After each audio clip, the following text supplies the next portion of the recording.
À l'intérieur, ses vêtements soigneusement pliés. Sur la table de nuit, son portefeuille. Son téléphone était abandonné sur le lit. Tout semblait être là, à l'exception de lui. La fenêtre était close de l'intérieur, la porte également. Pas une caméra n'avait enregistré sa sortie.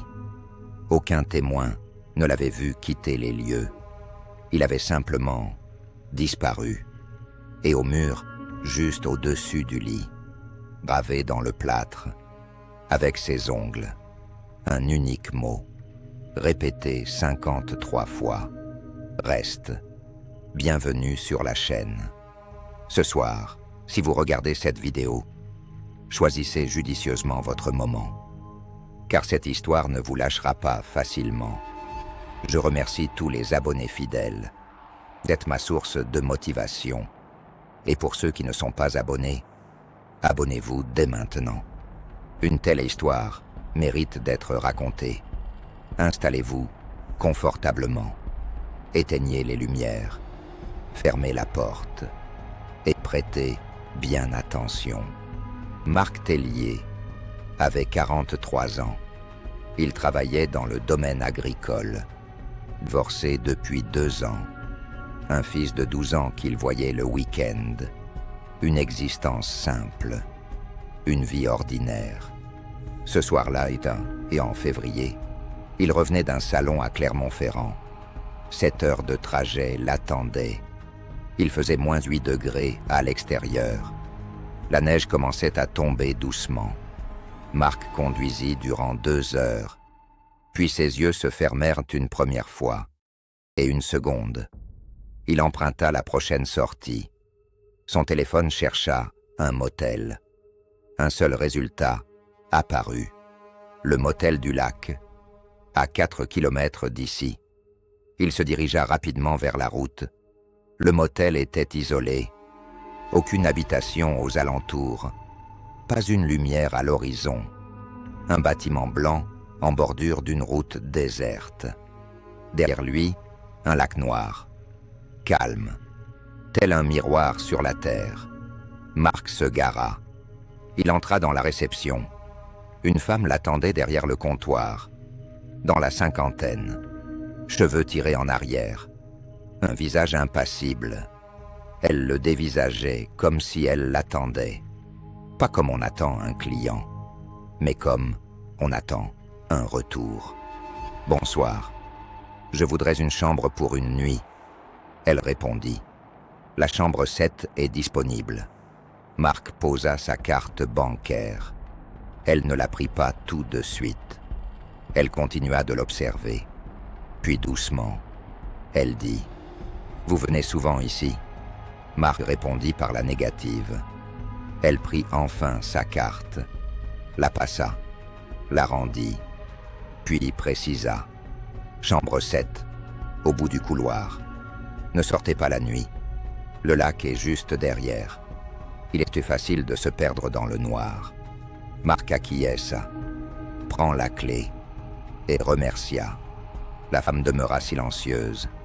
La chambre 7 était spacieuse, propre et ordinaire. Marc déposa son sac, s'assit sur le lit, envoya un message à son fils. « Bonne nuit, mon grand.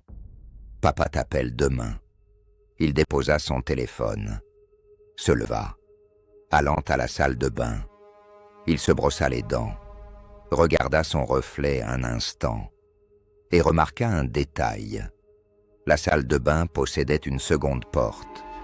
Dans le mur au fond, une porte qu'il n'avait pas remarquée en entrant. Petite, couverte de bois sombre, avait un verrou de l'autre côté. Marc tenta de l'ouvrir. Fermé. Il colla son oreille contre le bois. Silence. Il retourna dans la chambre, s'allongeant, les paupières closes. Il se réveilla à 3 heures moins le quart. La chambre était glaciale, bien plus froide qu'auparavant. Il scruta le radiateur. Il continuait de fonctionner. Marc fixa le plafond, écouta et distingua Des bruits, de pas, de l'autre côté de la petite porte, dans la salle de bain. Des pas lents, réguliers, allant et venant, comme quelqu'un qui tourne en rond. Marc se leva, prit son téléphone, appela la réception. La sonnerie dura longtemps, extrêmement longtemps. La femme décrocha.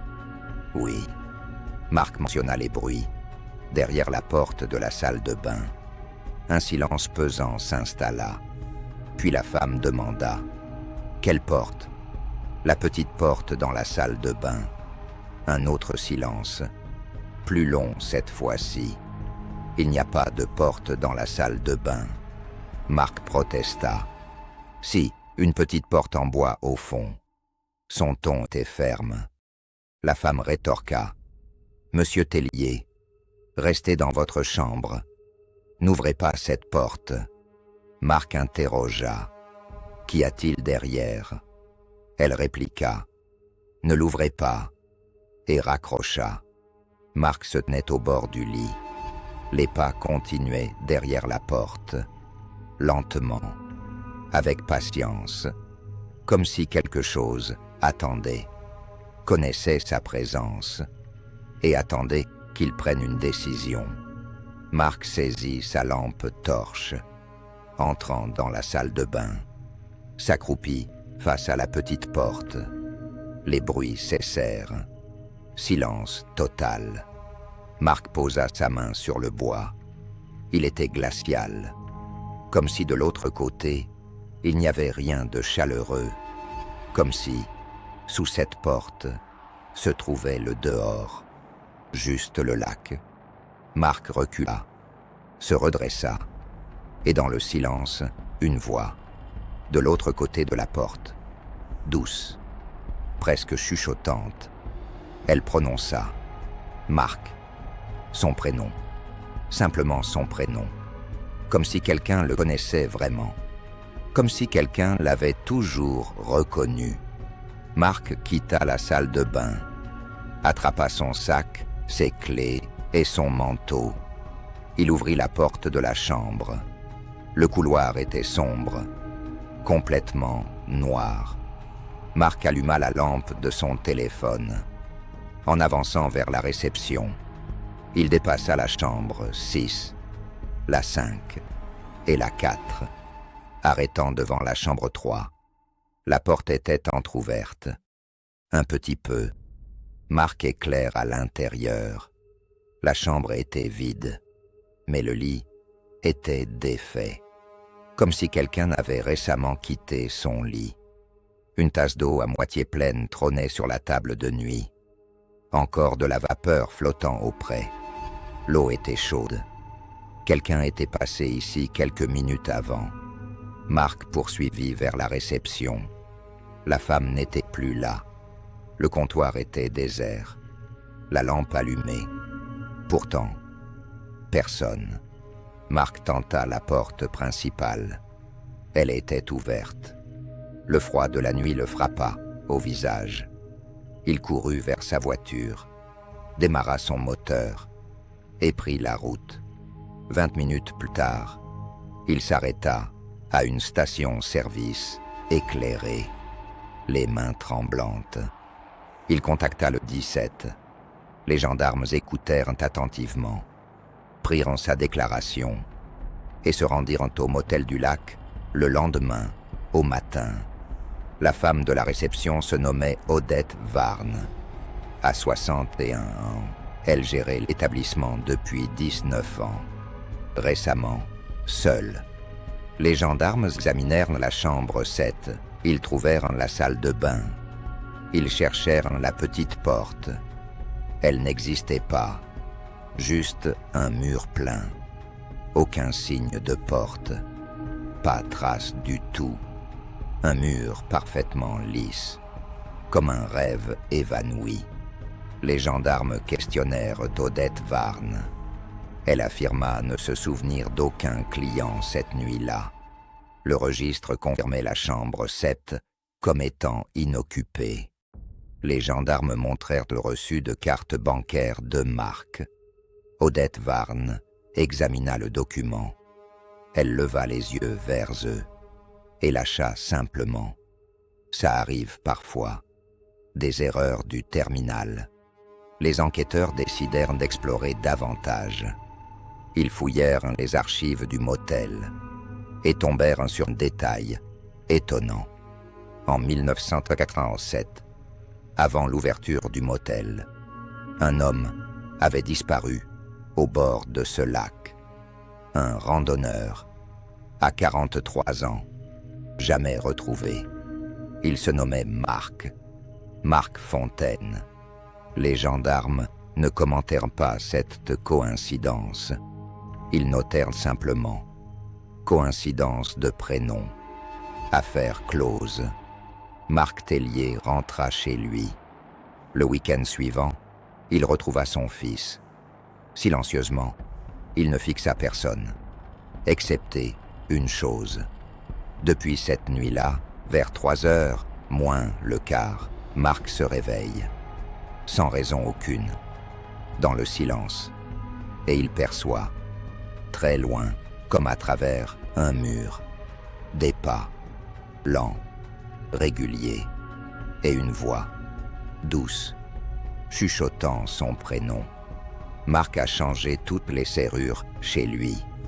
Il a installé des lumières dans chaque pièce.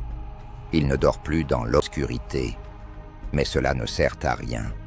La voix est toujours présente, chaque nuit, à la même heure, comme quelque chose qui attend, patiemment, assurément, quelque chose qui sait que tôt ou tard, il reviendra.